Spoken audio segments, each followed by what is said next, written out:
Everyone, my name is Sydney Gautam. आज हम बात करने वाले हैं psychology syllabus which will be coming in your CUT 2025। तो सीयूटी 2025 में जो भी आपका साइकोलॉजी का सिलेबस होने वाला है, आज हम उसको डिस्कस करेंगे। But before moving ahead, I would like to tell you that KP classes offer classes for CUET plus for the boards for every stream, either you belong to the humanities, commerce और science. और अगर आपको जल्दी से enrol करना है हमारे course में जो कि सीयूटी, और मोस्ट इंपॉर्टेंट ये है सीयूटी 2025 की क्लासेस ऑलरेडी स्टार्ट हो चुकी हैं एंड सीट काफी ज्यादा लिमिटेड है, तो get enroll yourself with the link which is given under the description box. Plus अगर if you want to know the teaching method of every respective faculty, तो you can also watch the demo with the link which is also given in the description box. तो चलिए आगे बढ़ते हैं। सबसे पहले बात करते हैं साइकोलॉजी की। तो साइकोलॉजी में बहुत एक ही बुक है, ठीक है। अगर मैं पूरा ब्रॉड का पर्सपेक्टिव से बात करूं, आपके क्लास 12 का जो बोर्ड्स है उसमें काफी सारा क्वेश्चन को डिडक्ट कर दिया गया था, यानी कि there are certain question which will not be coming in your board examination में। बट और काफी बच्चों को ये पूछना है, ये क्वेश्चन रहते हैं कि जो पार्ट डिडक्ट कर दिया गया क्या वो भी आएगा सीयूटी में? Yes, every portion, everything or every paragraph for your psychology class 12 of a book which is a new edition, वो आने वाला है आपके सिलेबस में। अगर पूरा ओवरऑल की बात करो तो हर एक चीज आने वाली है आपकी साइकोलॉजी की बुक की। बट एक बार और देख लेते हैं। Unit 1 variation in psychological attribute which is chapter number 1। Unit number 2 self and personality. Unit number 3 meeting life challenges. Unit number 4 psychological disorder. Unit number 5 therapeutic approaches. अगर मैं बात करूं सबसे ज्यादा इंपॉर्टेंट कौन से चैप्टर है, सबसे ज्यादा चैप्टर इंपॉर्टेंट है आपका यूनिट नंबर 4 जो कि है साइकोलॉजिकल डिसऑर्डर, और यूनिट नंबर 5 थेरेपेटिक अप्रोचेस। यहाँ सबसे ज्यादा क्वेश्चंस आते हैं, बिकॉज अगर आप पढ़ते हैं यहाँ से बोर्ड से ही बनते हैं क्वेश्चन प्लस सीयूटी से ही बनते हैं, ठीक है। फिर आते हैं unit number 6 attitude and social cognition. Unit number 7 in social influence group processes. अगर आप देखेंगे तो आपको दिख रहा है ये conformity and obedience and compliance. ये जनरली पेपर में बोर्ड में काट देते हैं क्वेश्चन, बट ये भी आपके सीयूटी में आता है, right. Unit number 8 psychology and life. Unit number 9 developing psychological skills. तो ये है आपका overall syllabus of psychology for CUET 2025। Again it's a general reminder, if you haven't enrolled with us yet for the CUT classes, then you can go and book your seat by giving a registration amount, और आप counselling से link भी आपको description box में दे रखा है, right. चलिए, जैसे कि मैंने आप लोगों को बताया था, psychological disorder and therapeutic approaches are the most important chapters among all of the chapter of psychology class 12। But और आज हम उसी को लेकर आए, जो चैप्टर है वो है थेरेपेटिक अप्रोचेस। तो चलिए स्टार्ट करते हैं। सबसे पहले बात करते हैं therapeutic approaches. As a name suggest, therapeutic का मतलब होता है थेरेपीज। तो बेसिकली और उससे भी मोस्ट इंपॉर्टेंट पहले मैं आपको बताना चाहूंगी difference between psychiatrist and psychologist. Psychologist can not prescribe medicine, whereas psychiatrist is for the medicines, right? यानी कि psychiatrist belong to the medical field और वो मेडिसिन से प्रिस्क्राइब कर सकता है। Somewhere he or she can also provide therapy to the client.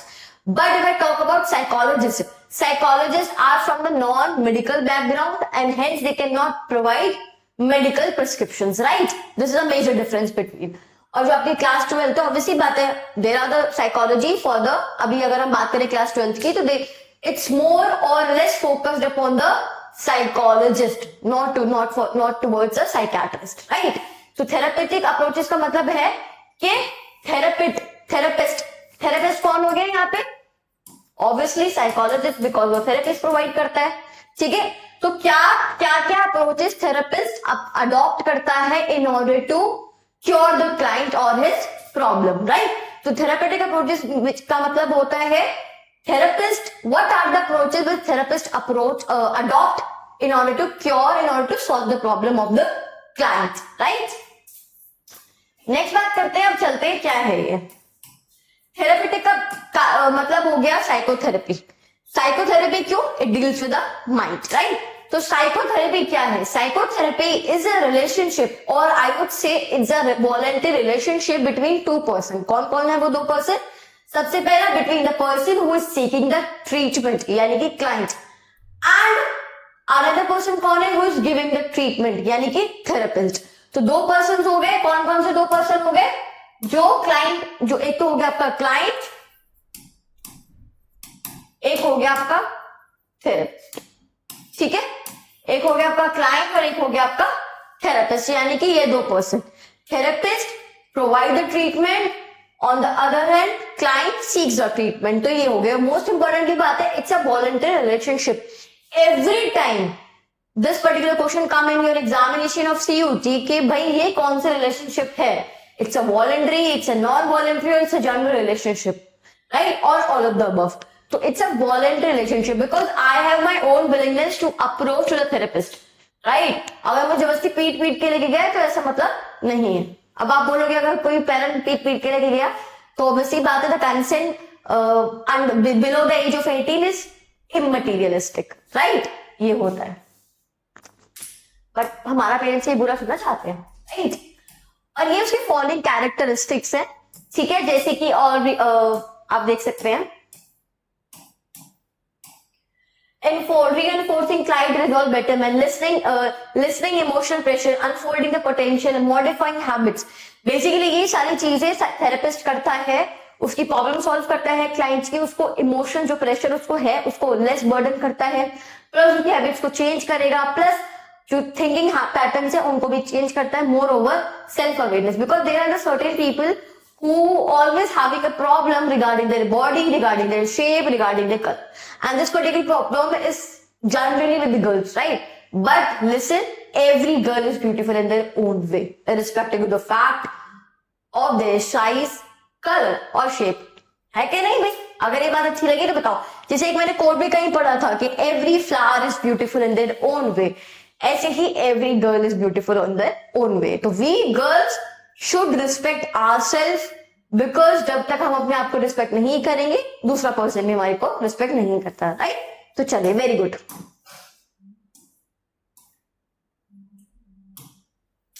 अब आता है therapeutic relationship. Therapeutic relationship as name suggest a special relationship between the client and the therapist known as therapeutic relationship और an alliance. अब it contains two component. सबसे पहला component क्या है आपका, the first component the contractual nature of the relationship in which two willing individual the client and therapist enter the partnership which aims at the helping. The second component of therapeutic relationship is the limited duration of the therapy. सबसे पहले बात करते हैं, दो इसके वो हैं, क्या नाम बेटा, दो कंपोनेंट है, और वो दो कंपोनेंट क्या है, सबसे पहला है आपका contractual and the other one is duration. एक एक करके समझते हैं।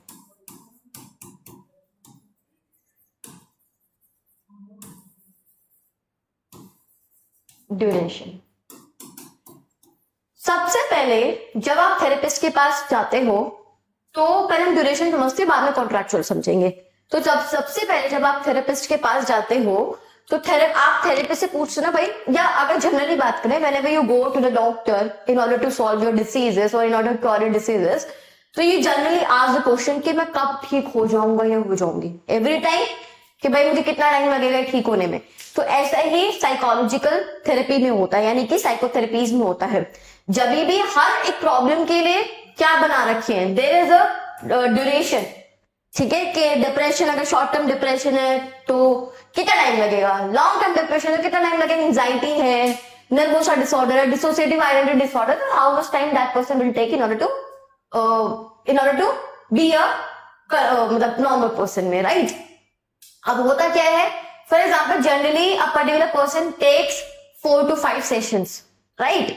अभी ड्यूरेशन का हुआ क्या आपका, जैसे अगर आप कोचिंग पढ़ने आते हैं तो आपका कोचिंग से रिलेशनशिप सिर्फ उतना, मतलब for example if certain person enroll with us in the KP classes for the CUET 2025, तो जब तक 2025 का सीयूटी नहीं हो जाता है ना, तब तक उसका हमारा रिलेशनशिप रहेगा। क्या उसके बाद रहेगा? नहीं रहेगा। तो यही होता है। तो जब भी आप थेरेपिस्ट के पास जाते हो वो आपको ड्यूरेशन प्रोवाइड करता है कि मुझे ऐसा लगता है कि आपको इतने सेशन लगेंगे, यानी कि जनरल जस्ट टेक एग्जांपल आपको 10 सेशन लगेंगे, तो उन 10 सेशन तक का ही रिलेशनशिप होता है आपका और थेरेपिस्ट का। इसीलिए इसको बोलते हैं second component of the psychotherapist relationship is the duration. Another one is contractual. अगर आप ड्यूरेशन समझ गए तो आप कॉन्ट्रैक्चुअल भी समझ गए होंगे। कॉन्ट्रैक्चुअल का मतलब होता है, अगर जनरली बात करें, इफ यू मतलब कभी भी अगर आप जाते हो और अगर आप देखते हो तो कोई अगर जनरली ज्यादा बड़ी बीमारी होती है, फॉर एग्जाम्पल क्या नाम है, जैसे कोई अस्थमा पेशेंट होता है, या कोई जनरली किसी को कोई कैंसर है, या फॉर एग्जाम्पल कोई भी मतलब कोई भी कंसेंट, कभी भी आप डॉक्टर के पास जाते हैं for any other disease, that should be the major one. तो आपको एक कंसेंट फॉर्म निकलता है जिसको हम एनओसी भी बोल सकते हैं। तो कंसेंट फॉर्म में क्या होता है कि भाई ये सारी टर्म्स एंड कंडीशन है, you have to apply those terms and condition, ठीक है। अगर आपको कुछ हो रहा है, द डॉक्टर और the hospital will not be liable for your death और for any of the grievous injury you might be caused, ठीक है, ड्यूरिंग द ऑपरेशन। हम कोई भी वो नहीं है। और कॉन्ट्रैक्ट यही होता है कॉन्ट्रैक्चुअल। जब भी आप थेरेपिस्ट के पास जाते हो, the therapist will provide a contract which you need to sign, and that particular contract will contain a lot of terms and condition now in which the term of duration will also be included, ठीक है। तो contractual का मतलब क्या हो गया कि आपको कॉन्ट्रैक्ट दे दे, you need to sign on that contract. उसके बाद में क्या होता है, वहां से बन जाता है वो कॉन्ट्रैक्चुअल रिलेशनशिप। अगर आपको बात करें, फॉर एग्जांपल अगर आप स्कूल में भी जाते हो तो you need to fill the admission form. Even if हमारे केबी क्लासेस में भी एडमिशन फॉर्म होता है, वो भी आपका एक तरीके से कॉन्ट्रैक्चुअल रिलेशनशिप है। केबी क्लासेस से मुझे याद आया, KB classes offers classes for every stream, science, commerce and humanities. Moreover we also provide a separate batch for the GT section, because there are certain student जिनको सिर्फ डोमेन जिनका strong है, but they generally और they are reluctantly to prepare for the GT section, because GT section में क्या आ गया आपका logical reasoning, quantitative aptitude, GK and current affair and the English. तो we also have a separate batch of the GT section, so you can also enroll with us, and seats are very limited, only I think 20 to 25 seats are remaining। and उससे पहले मैं आपको बता दूं, if you want to enroll with us, so you can enroll with the description, with the link, directly with the link which is given in the description box। और अगर आपको ये लग रहा है कि भाई पता नहीं कैसे फैकल्टी पढ़ाते होंगे, कैसे एनवायरमेंट होगा, तो you can also watch a demo of the respective subjects. Every subject का डेमो हम लोगों ने उसका लिंक डिस्क्रिप्शन बॉक्स में डाल रखा है। जो ये मेरी वीडियो देख रहे हैं, वहां के डिस्क्रिप्शन बॉक्स में हर एक वीडियो का लिंक है, you can go and watch out the sessions. And अगर आपको पसंद आता है, you can also directly enroll with us, right. चलिए, coming on to the topic, so these are the two components. The first one is contractual and the another one is कौन सा, duration wise, exactly, right. अब एक important चीज आती है unconditional positive regard. We will be only be focusing upon the statements and upon the paragraph where the question will be coming, ठीक है। जहां से क्वेश्चन आएंगे, from where the question will be coming, हमारा focus है वही रहता है। तो जिस तरीके की बात करते हैं unconditional positive regard, what does it mean? Unconditional positive regard का मतलब होता है बेटा जी कि therapist will make such kind of environment where the client feels secure, comfortable and importantly empathetic feel करे। what does I mean to say? मेरे कहने का मतलब है कि अनकंडीशनल, जैसे पेरेंट्स हम लोगों को प्यार करते without any sort of condition, ऐसे ही साइकोलॉजिस्ट को इस तरीके से इन्वायरमेंट बनाना पड़ता है कि उसको लगे ठीक है, मतलब जहां ऐसे इन्वायरमेंट में जहां पे आप फील करो अपने आप को सिक्योर, यू फील कंफर्टेबल। अब कोई थेरेपिस्ट, कोई क्लाइंट आया, अब थेरेपिस्ट एकदम हिटलर बन के बैठा है, ऐसा थोड़ा बंदा फील करेगा कंफर्टेबल। तो ऐसा ही होता है, जब भी थेरेपिस्ट के पास जब भी क्लाइंट आएगा, थेरेपिस्ट बोलेगा ठीक है, calm down, I am like younger brother, Elder brother, Elder sister, mom, dad, और ऐसे करके एग्जाम्पल देगा। और उस चीज से क्या लगेगा कि हाँ भाई अब हम आराम से हैं, now I am able to solve your problem. ऐसा कई बार होता है, हमारे केबी क्लास में जितने बच्चे आते हैं generally feel attached towards me because I listen their problem very calmly and I genuinely and I give the solution जो उनके लिए अच्छा हो, राइट। तो ऐसे ही इसी तरीके का कंडीशनल पॉजिटिव रिगार्ड होता है, इसका मतलब ये होता है। अब बात करते हैं empathetic. If I talk about the statement के definition of empathy, the empathy refers to the situation where I put myself into the shoes of another person। Basically क्या कहने का मतलब है, when I put my shoes in another shoes का मतलब क्या है, जब मैं अपने आप को किसी और पर्सन सफरर की जगह रख के देखूंगी, दैट कॉल्ड एम्पैथी। सिंपैथी और एम्पैथी में दो इतने माइनर डिफरेंस। सिंपैथी में okay, I genuinely feel your problem, okay I generally feel your problem, but actual में वो प्रॉब्लम फील कर पा रहे हैं नहीं, वो नहीं होता। On the other hand sympathy का मतलब क्या होता है? सिंपैथी का मतलब होता है एम्पैथी। एम्पैथी का मतलब क्या होता है? ओके, मैं तुम्हारी हेल्प करता हूं because I can feel my self in your situation. जब हम अपने आप को सफर की तरह उसकी जगह पे रख के देखेंगे, that is empathy. And therapist यही करता है, राइट? तो यहीं से क्वेश्चन आ गया बेटा जी। अब आता है टाइप ऑफ थेरेपी। तो टाइप ऑफ थेरेपी में ये जो सारा अगर आप देख रहे हो ना बेटा, ये वाला सबका क्रक्स है। Psychotherapy, sorry, psychodynamic therapy, humanistic, logotherapy, gestalt therapy, ये सबका क्रक्स है। हमको इसमें ना जाके will directly go forward to the behaviour therapy. Now what does the behaviour therapy mean? Behaviour therapy का मतलब हो गया बेटा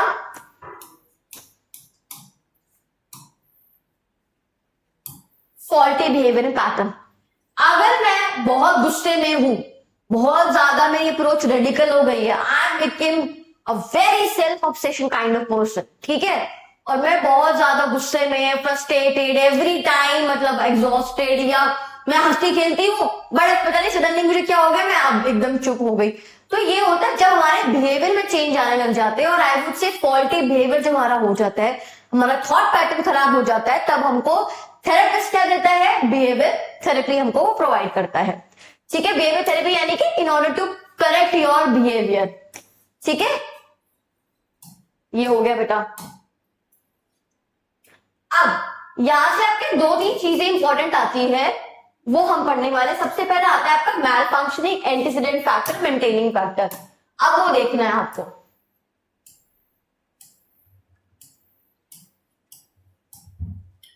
मैल फंक्शनिंग बिहेवियर का मतलब होता है जो आपके फॉल्टी बिहेवियर्स है, राइट। मैल फंक्शनिंग बिहेवियर का मतलब हो गया the factor which cause distress to you. Another one antecedent factor का मतलब हो गया जो आपको, अब listen very carefully, malfunctioning behaviour का मतलब क्या हो गया? Which cause distress to you. Antecedent factor का मतलब क्या हो गया? Basically are those which dispose the person to be indulge in that behaviour. यानी कि फॉर एग्जाम्पल किसी बच्चे का सीयूटी नहीं निकला, अब उसका बिहेवियर चेंज हो गया, वो हो गया मैल functioning behaviour.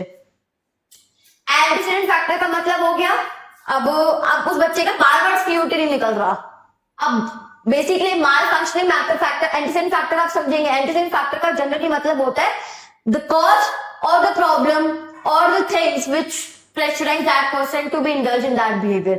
For example, I would take the example जो सबसे perfect है. For example, a certain person started to take drugs due to his breakup. That is a malfunctioning behavior, right? Another one, antecedent factor का मतलब क्या है?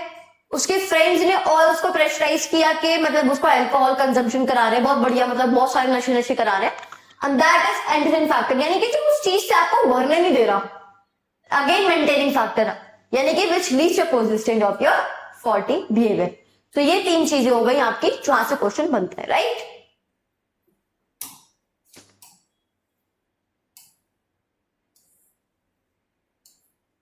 ठीक है। अब होता क्या है, ध्यान से देखेंगे।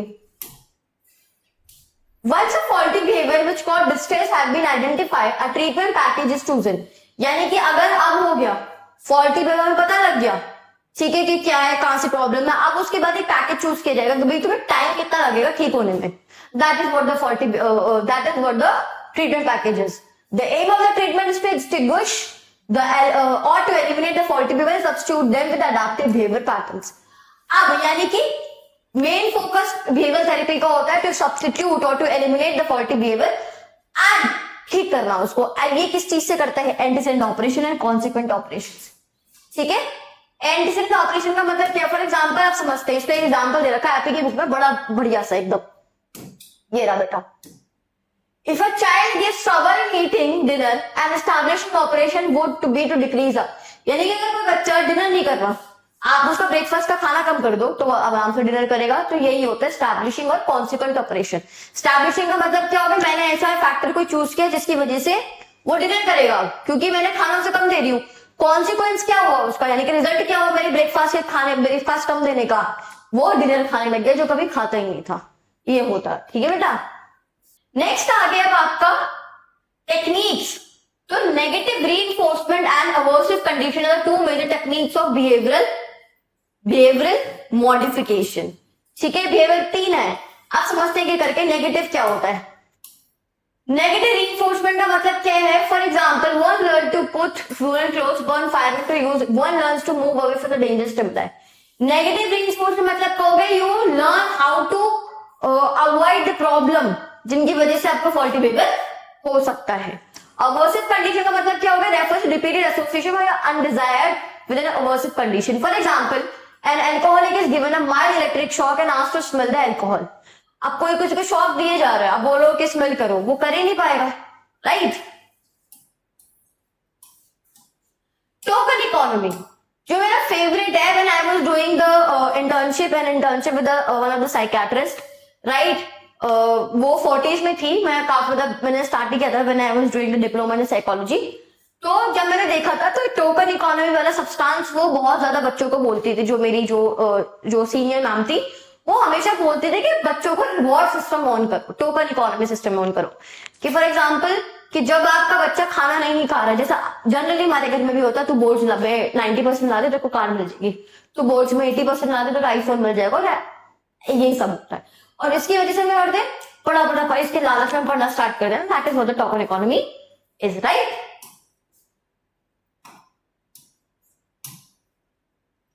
अब आता है सिस्टमैटिक डिसेंसिटाइजेशन, ये इंपॉर्टेंट है बेटा।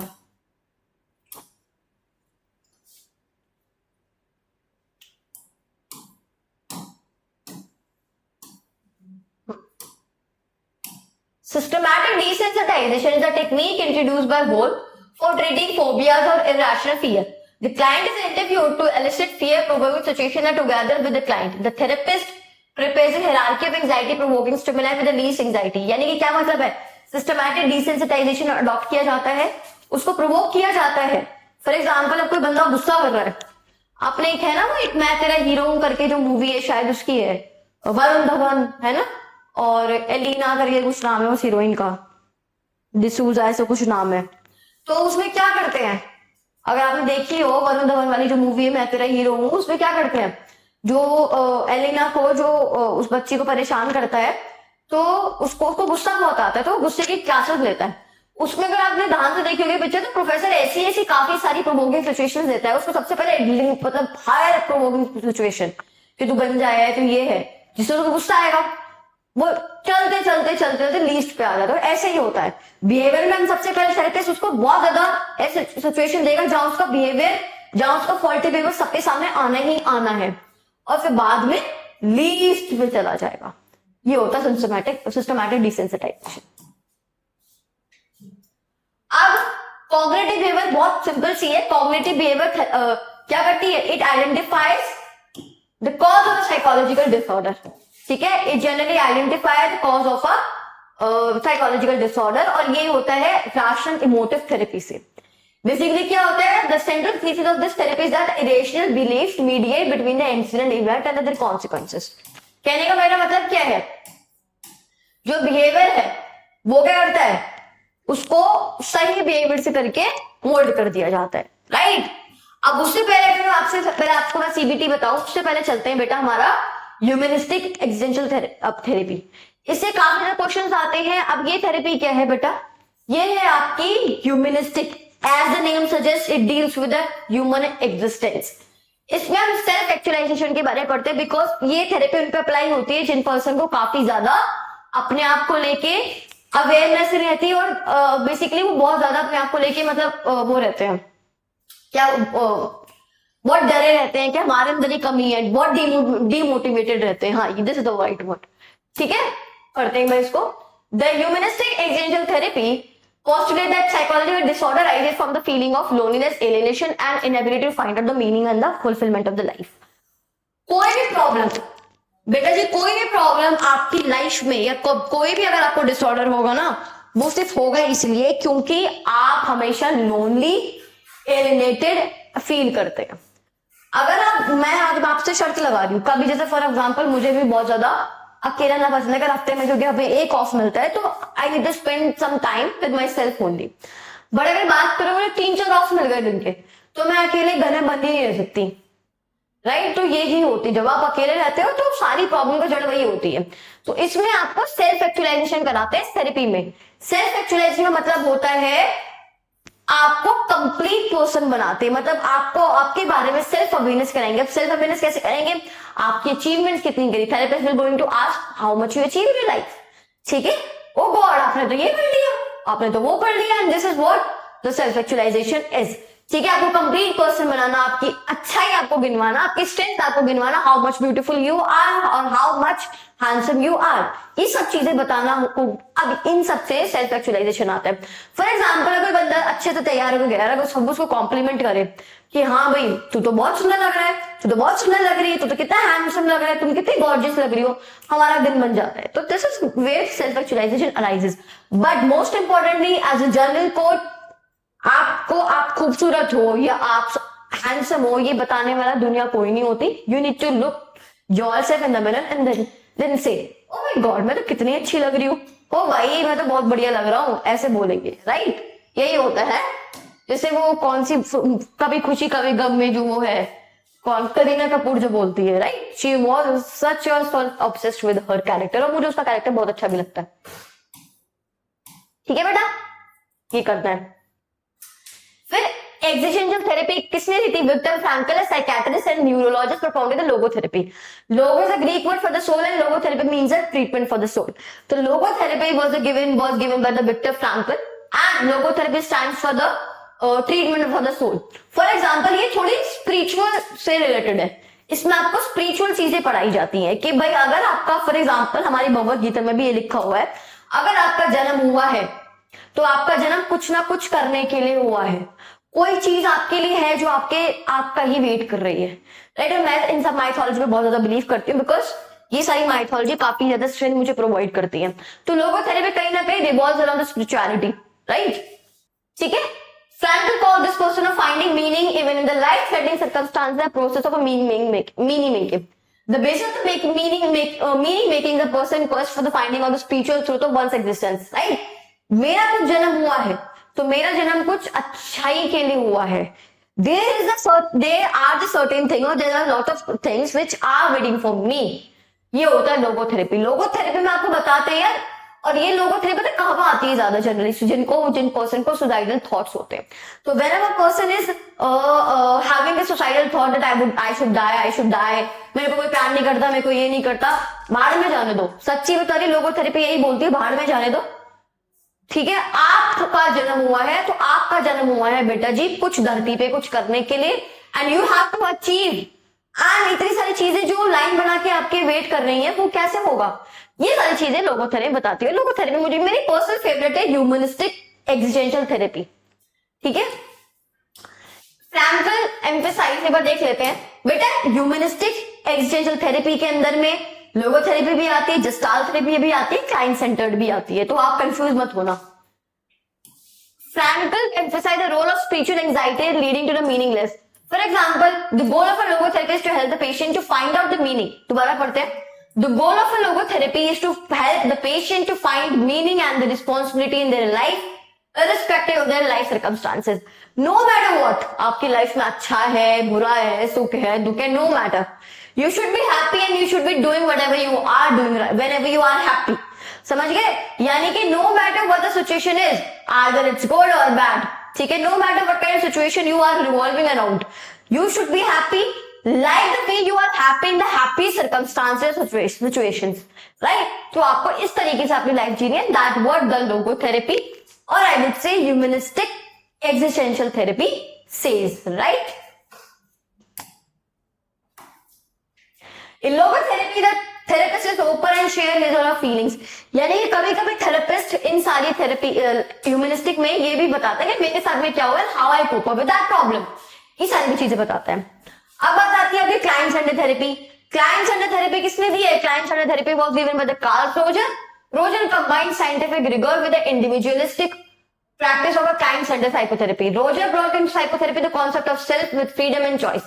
Client-centered therapy साफ साफ बोलता है कि भाई एज एन इंडिविजुअल अगर मैं आपको बात भी करूं, देखो किसी ये जो चैप्टर है ना बहुत इंटरेस्टिंग है। अगर कोई चैप्टर को समझ में आ गया इसका लिटरल मीनिंग बोलते क्या, अगर आप आए हो तो आप अकेले आए हो, आपको जाना भी अकेले ही है, तो आपको क्यों आपके आसपास दुनिया भर की भीड़ चाहिए भाई?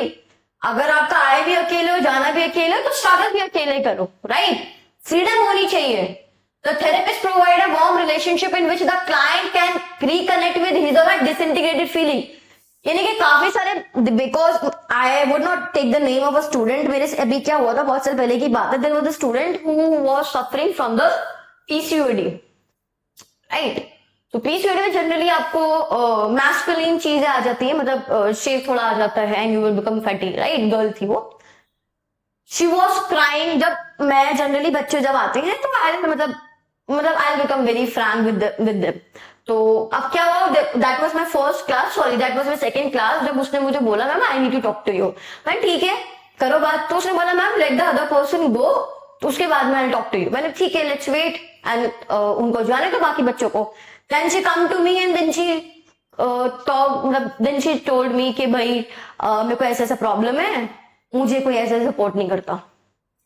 तो मुझे बहुत बुरा लगा. Even her parents was not supporting. हाँ, तो मुझे बहुत ज्यादा बुरा लगा. ठीक है, तो मैंने उसको बोला ठीक है कि नहीं. उसने मुझे बताया भी. सबसे पहले एक तो बहुत ये बच्चे जो लोग करते हैं ना हरकतें, वो खराब करते हैं. अगर किसी को पर्सन को प्रॉब्लम है उसको एम्पैथी फील कराओ, ना कि उसका मजाक उड़ाओ. तो उसके मैं बोला कि काफी समय में जब भी जाती हूँ तो मेरे जो क्लास के बॉयज हैं गर्ल्स हैं मेरा बहुत मजाक उड़ाते हैं. My parents always tell me कि देखो इस लड़के इसकी इस अंकल की बेटी की जो सुंदर है बट तुम नहीं हो. मतलब this kind of statement her parent were passing and her classmate as well. तो आई टोल्ड हर, तो मैंने I adopted the principle of client centred therapy.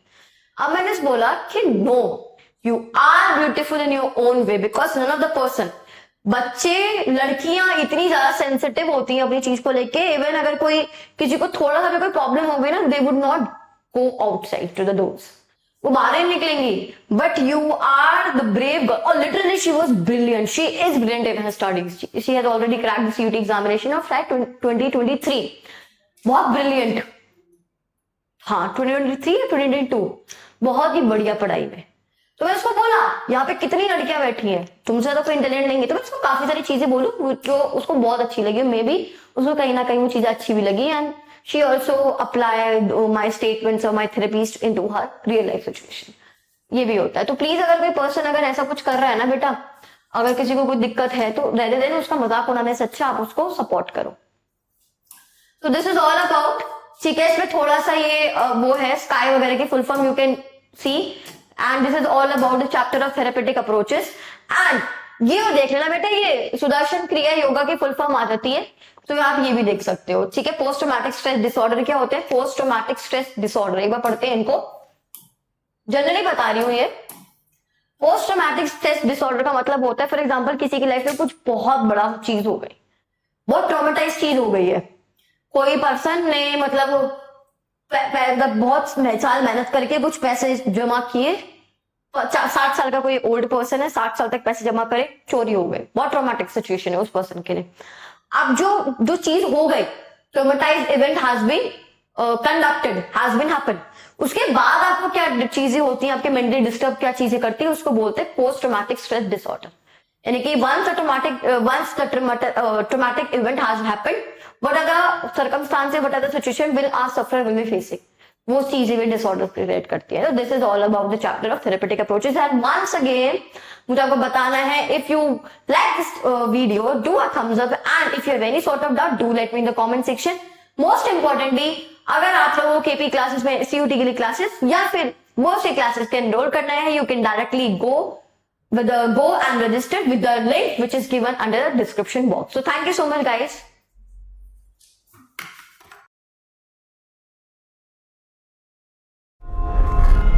KP classes dedicated to excellence.